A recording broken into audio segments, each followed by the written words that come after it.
Reunião pública debate o transporte fluvial em Porto Alegre. Estado e município apresentaram ao público as dificuldades burocráticas que impedem a ampliação do serviço do catamarã para a zona sul da cidade.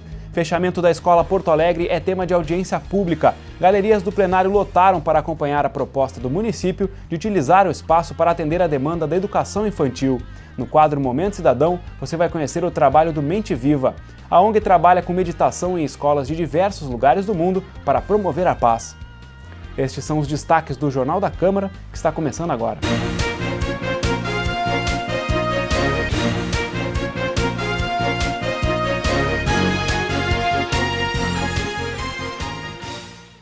Olá, o assunto que abre o Jornal da Câmara de hoje é a possibilidade de ampliação do serviço de transporte fluvial para a zona sul de Porto Alegre. Nesta quinta-feira, o presidente do Legislativo liderou uma reunião pública para debater o tema.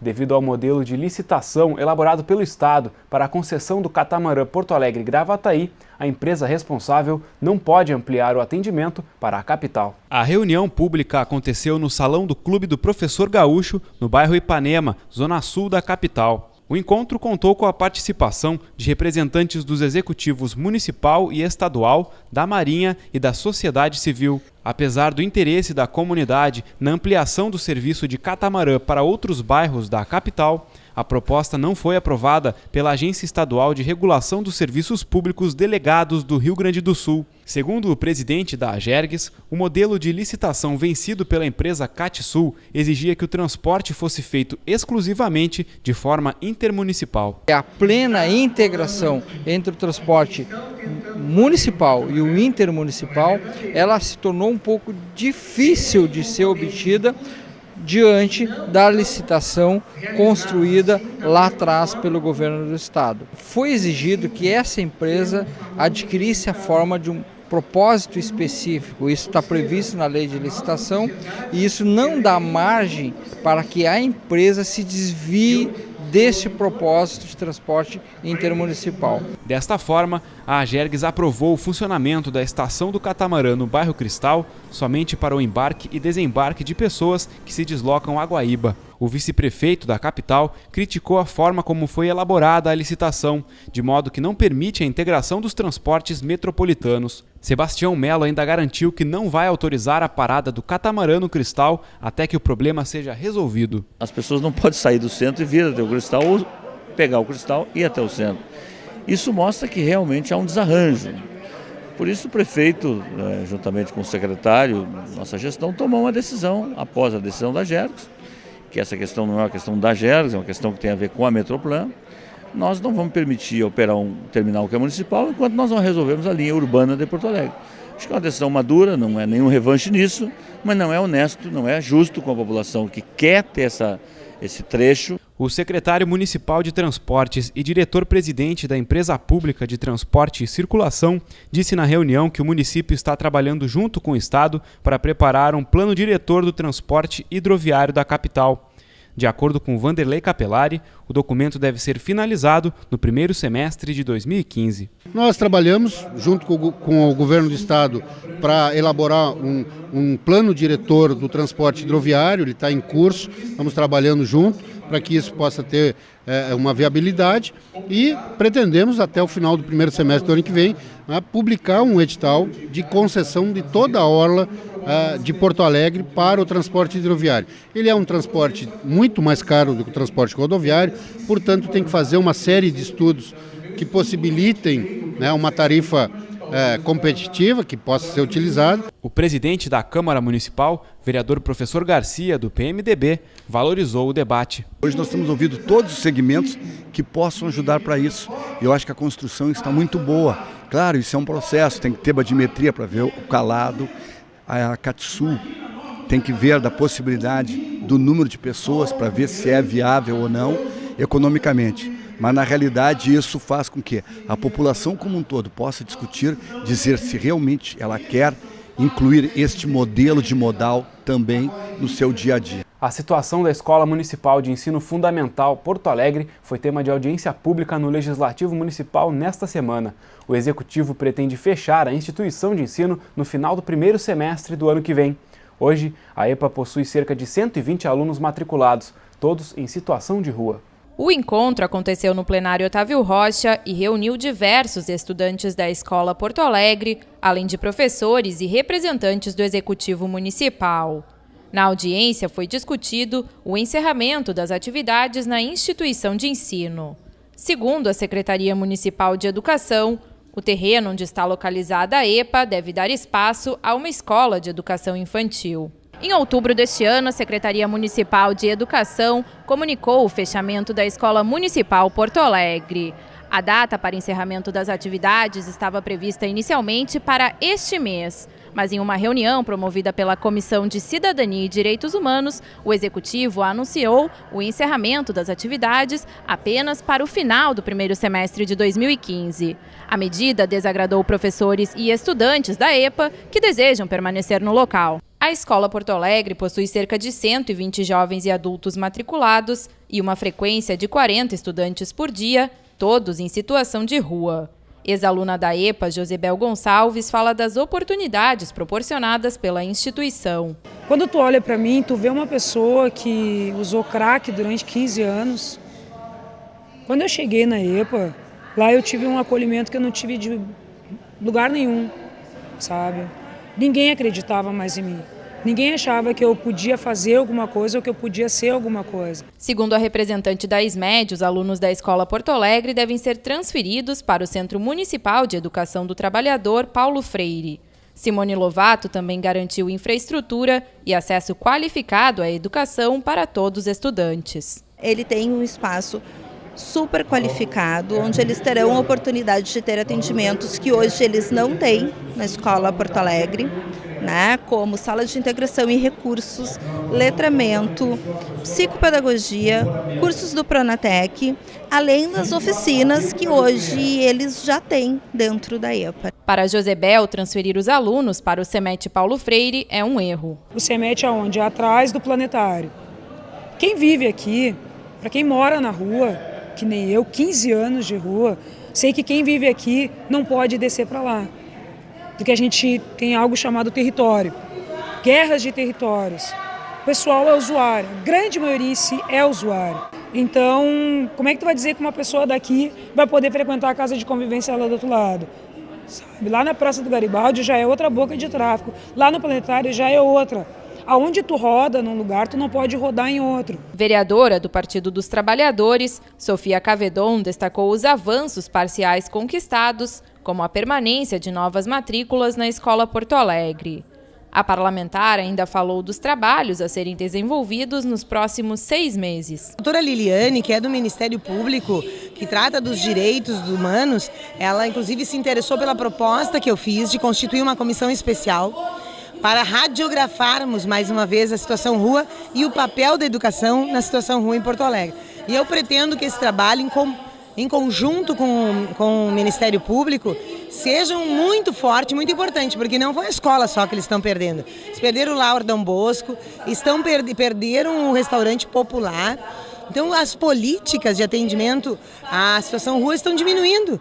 Em sessão extraordinária nesta quinta-feira, os vereadores aprovaram um projeto de lei que institui o regime urbanístico na região das ilhas. A medida tem como objetivo a remoção das famílias para a construção da segunda ponte do Guaíba. De acordo com o líder do governo, o projeto é fundamental para o desenvolvimento do Estado. Ayrton Ferronato explica que as famílias atingidas pelas obras da segunda ponte do Guaíba serão removidas para uma área que será adquirida pelo Executivo. Segundo o parlamentar, apesar da necessidade de transferência, o projeto garante que os moradores possam permanecer na mesma região. Naquele espaço estamos transferindo de ocupação rarefeita para ocupação intensiva. Portanto, é uma questão extremamente importante para a cidade, para o Estado, em consequência das obras da segunda ponte, e é interessante, essencialmente interessante e urgente, para garantir aos moradores atingidos pela ponte para que permaneça na região. O parlamentar lembrou ainda que a obra tem o custo estimado de R$900 milhões e a previsão de que seja concluída até 2016. Os parlamentares aprovaram também o projeto que cria o programa Banco do Livro. O objetivo é incentivar a doação de publicações para a distribuição a bibliotecas. O projeto é de autoria do vereador Márcio Binzeli. O parlamentar explica que o banco do livro vai ser coordenado pela Secretaria Municipal de Educação. Segundo ele, um telefone também deverá ser colocado à disposição para facilitar as doações. O material arrecadado vai ser distribuído a bibliotecas públicas e escolares. De acordo com o vereador, a proposta visa incentivar a leitura, principalmente entre os jovens. Quando fomenta a leitura, a gente fomenta consciências, aprimora a formação do indivíduo, especialmente para as crianças e adolescentes. Acho que tudo que nós pudermos fazer no sentido de fortalecer o incentivo à leitura soma na sociedade, e esse era o nosso objetivo. Então acho que a Câmara hoje aqui faz mais um passo no sentido de escrever mais uma página da história importante da nossa cidade, priorizando o livro e a organização de um cadastro de doações de livros como algo e uma política pública na cidade prioritária. Outro projeto aprovado determina a identificação de produtos testados em animais. De acordo com a proposta, a informação deverá constar nos rótulos e no material publicitário. Para a autora do projeto, vereadora Lourdes Sprenger, é fundamental para os consumidores o direito à informação sobre os produtos adquiridos. De acordo com a proposta, a medida vale para cosméticos ou material de higiene pessoal comercializados ou rotulados em Porto Alegre.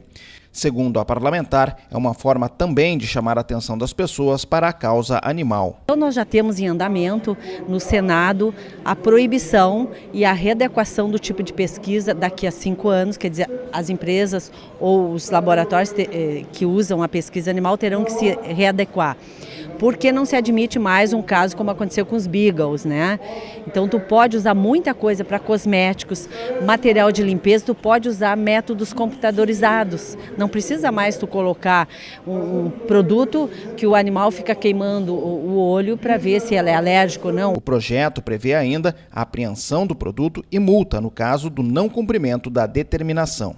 O projeto que prevê o tombamento da antiga sede do Grêmio Gaúcho também foi aprovado pelos parlamentares. O prédio está localizado na Avenida Carlos Barbosa, no bairro Azenha. Para o autor do projeto, o vereador Bernardino Vendrúsculo, a aprovação da matéria representa a valorização da cultura do Rio Grande do Sul.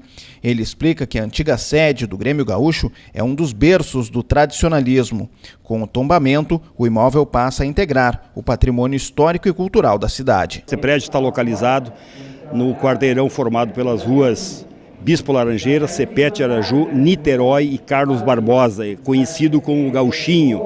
Há muitos, na história recente, ele era chamado de prédio do Clube dos Coroas, né? Mas isso aqui tem toda uma história. Isso aqui tem 116 anos de história. 116 anos de história. É berço do tradicionalismo. Ali, João Sesimbra Jacques, em 1898, já defendia as questões de culto às tradições. Ainda na sessão extraordinária, os vereadores aprovaram um projeto que propõe a criação do bairro Ilhota. A proposta é de autoria da mesa diretora. Para a criação do bairro Ilhota, o projeto prevê a alteração dos limites do bairro Menino Deus. O texto modifica a lei de dezembro de 1959. De acordo com o presidente da Câmara Municipal, vereador Professor Garcia, do PMDB, a proposta tem como objetivo fazer uma homenagem ao centenário de Lupicínio Rodrigues, nascido na Ilhota em setembro de 1914. Os parlamentares também votaram favoráveis a 2 projetos de autoria do Executivo Municipal. Uma das propostas altera a lei responsável por criar a gratificação previdenciária no Departamento de Previdência dos Servidores Públicos do município de Porto Alegre. De acordo com o texto, o funcionário ativo que venha a ocupar o cargo em comissão de diretor-geral poderá receber a remuneração de seu cargo efetivo. Já a segunda proposta autoriza a Prefeitura a conceder ao Fundo de Arrendamento Residencial o imóvel localizado na rua Tamandaré, no bairro Cristal. Segundo o prefeito José Fortunati, as unidades habitacionais a serem construídas no espaço têm como objetivo reassentar as famílias cadastradas atingidas pelas obras do Programa Integrado Socioambiental. Os parlamentares aprovaram ainda um requerimento que cria uma comissão especial no Legislativo.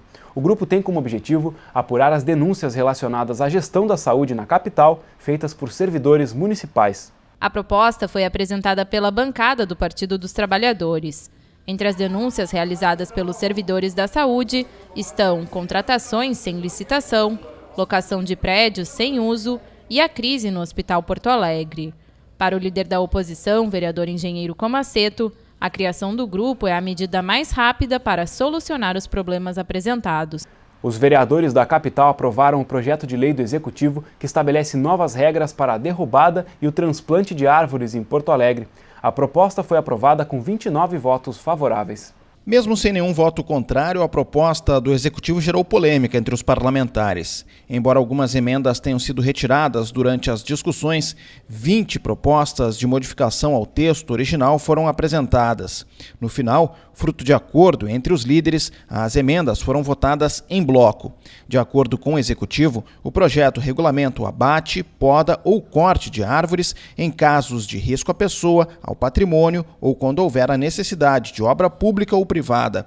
A proposta também estabelece um sistema de compensação vegetal, que até então era regulado por decreto. A medida ainda deverá agilizar o processo de licenciamento. O problema é que a lei atual, ela define uma série de amarras que tem causado problema dentro da própria ESMAN. Ou seja, hoje nós já temos dificuldade de encontrar lugares para plantar as árvores. E aquilo que tem na cidade, nós temos tido dificuldade de conservar, inclusive parques. O que está se propondo, entre outras questões, é que este valor correspondente ao replantio dessas árvores seja transformado muitas vezes num valor pecuniário e esse valor possa ser investido na requalificação do meio ambiente. Para o vereador engenheiro Comaceto, o projeto qualifica a política ambiental da cidade. No entanto, o parlamentar destaca as emendas apresentadas pela oposição, entre elas a que determina a inclusão no plano diretor das áreas de preservação. Que a ESMAN tenha estudos e grave no plano diretor da cidade, onde estão os corredores ecológicos da cidade, onde estão todas as áreas de proteção permanente, onde estão as florestas que tem que ser remanescente, onde estão a nascente, onde estão os rios, que possa incluir isto como aplicação das compensações na ampliação e sustentação da política ambiental de Porto Alegre. Os parlamentares aprovaram também uma indicação ao Executivo. O texto propõe que as chamadas telefônicas para o 156 sejam gratuitas. A indicação é de autoria do vereador Marcelo Esgarbosa. O sistema Fala Porto Alegre tem como objetivo unificar o atendimento de demandas da população através do telefone 156. Para Esgarbosa, as ligações tarifadas impossibilitam muitas pessoas de usar o canal de comunicação. Com o objetivo de tornar acessível a todos o serviço, o parlamentar propôs ao Executivo a disponibilização gratuita das chamadas. O fato de um cidadão ligar, usar o seu tempo para informar sobre um problema da cidade, já é um fiscal a menos que tem que ir até esse lugar, ele já vai com uma certa certeza. Bom, vou nesse ponto que lá tem um problema, tem uma calçada esburacada, tem algum problema, então ele já vai, digamos, economizando recursos para o município e não fazendo uma vistoria geral. Ele pode, inclusive, as administrações se caracterizam por atuar mais nas denúncias e nas reclamações do que ter efetivamente algo preventivo. Então está aí um serviço público essencial que precisa ser gratuito, no mínimo. A Câmara Municipal também aprovou o projeto de lei que amplia a lista de estabelecimentos obrigados a utilizar detectores de metais. O documento recebeu 16 votos favoráveis. O texto é de autoria da vereadora Séfora Mota. De acordo com a legislação atual, o detector de metais é obrigatório em casas noturnas, locais de espetáculos e bingos. Com a aprovação do projeto, o equipamento também deve ser usado em boates, danceterias, casas de shows, cinemas e teatros. Para entrar em vigor, a proposta precisa ser aprovada pelo prefeito José Fortunati. Tem que ter um detector de metal para que não se entre em casas noturnas, casas de show, teatros, cinemas e casas de espetáculos, para evitar que entre com armas de fogo, arma branca nessas casas, trazendo mais segurança para os frequentadores. Um projeto que prioriza a vida e a segurança das pessoas que frequentam a noite, que frequentam a cultura, que frequentam os seus espaços de lazer. A Tribuna Popular desta semana tratou sobre a situação da saúde em Porto Alegre. A presidente da Associação Brasileira em Defesa dos Usuários do SUS falou sobre os problemas verificados na capital. A representante da AbraSUS fez um relato das principais dificuldades enfrentadas pelos usuários do Sistema Único de Saúde na capital. Terezinha Alves Borges citou problemas como a falta de médicos, o elevado tempo de espera e a insegurança. A AbraSUS tem um projeto que se chama AbraSUS Sem Fronteira. Esse projeto, a gente visita postos de saúde, unidade básica de saúde, emergência de hospitais, com a finalidade de ver e tentar ajudar o usuário do SUS. Essa é a nossa principal meta. Nós fizemos isso em 2012, 2013 e 2014. O que a gente notou em vários locais que a gente foi, os problemas que a gente notou desde a nossa primeira visita até a terceira, continuaram os mesmos, se não pior. A presidente da AbraSUS dividiu o tempo na tribuna com a enfermeira Rosana Metrangolo, que trabalha no pronto atendimento da Cruzeiro do Sul. Ela falou sobre as condições da unidade. O Pax está vivendo uma situação de assédio gravíssima, um terrorismo diário, um adoecimento vergonhoso. Então nós temos muitos funcionários saindo em licença, nós estamos com comprometimento do atendimento já em razão desse número elevado de licenças médicas devido ao adoecimento realmente das pessoas. As pessoas não têm mais condições de trabalhar, seja pelo abalo moral que estão sofrendo, seja pelas pressões e intimidações, e isso se soma com a situação de superlotação do Pax, com a dificuldade de encaminhamento, com o sucateamento do setor. As duas participantes defenderam a criação de uma CPI para investigar a situação da saúde em Porto Alegre. No quadro Momento Cidadão de hoje, você vai conhecer o trabalho da ONG Mente Viva. A organização não governamental promove meditação em escolas de diversos lugares do mundo com o objetivo de difundir a paz.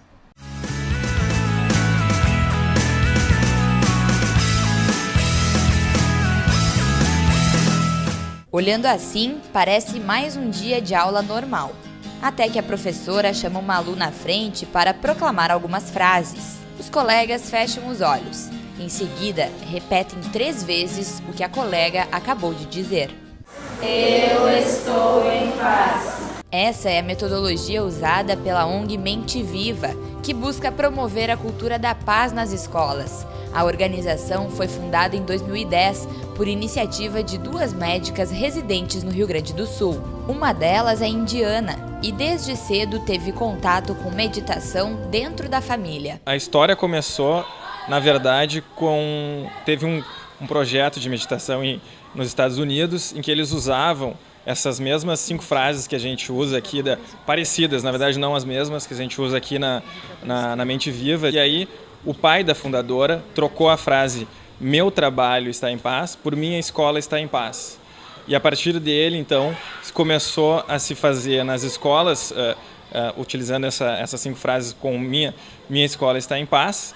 E a fundadora ANMOL, junto com a Mariela, que também é fundadora, começaram a tocar esse projeto e desenvolver em todo o Brasil, né? A meditação, ela é uma prática milenar, né? Ela tem uma relação estreita com várias religiões, mas a meditação em si, da Mente Viva, ela é secularizada, ou seja, ela não tem uma relação direta com nenhum tipo de religião. Hoje já existe uma série de evidências, de trabalhos científicos apontando melhora de função cognitiva, melhora de performance escolar, melhora de sintomas depressivos, né, em técnicas de meditação, tanto aplicada para crianças quanto aplicada para adultos. A ONG não tem uma sede física. Tudo acontece por meio de uma rede de colaboradores online. Hoje, a metodologia da Mente Viva é usada em mais de 200 escolas no Brasil, Portugal, Espanha e Argentina.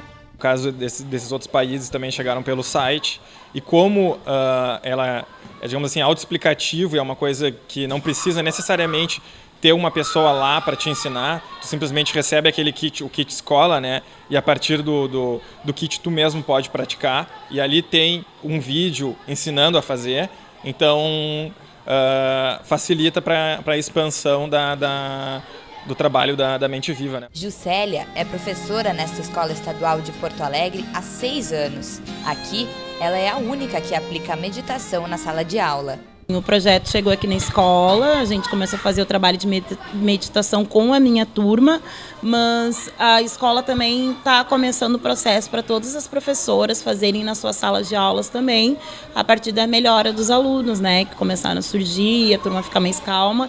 Na repetição das frases são reforçados 2 aspectos principais: O primeiro é de que a paz vem do interior de cada pessoa.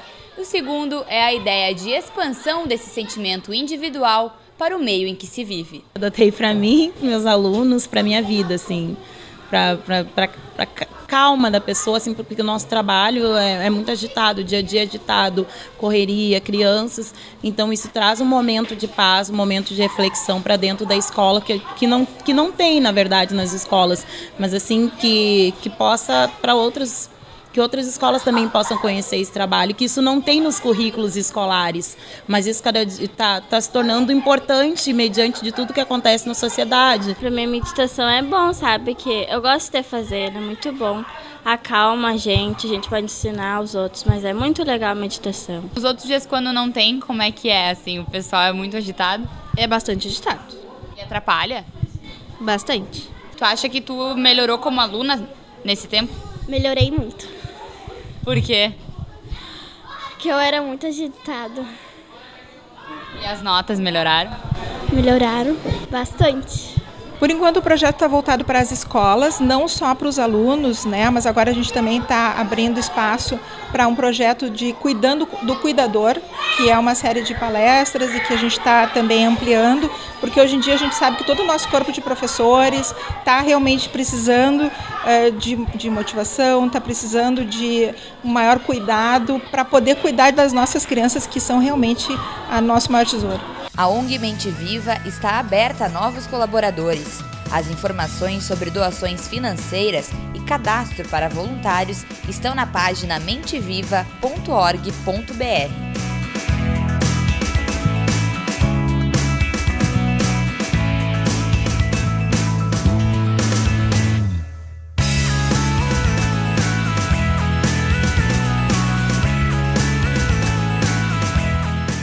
O Jornal da Câmara de hoje fica por aqui. Obrigado pela sua companhia. A gente se encontra na próxima edição. Até lá!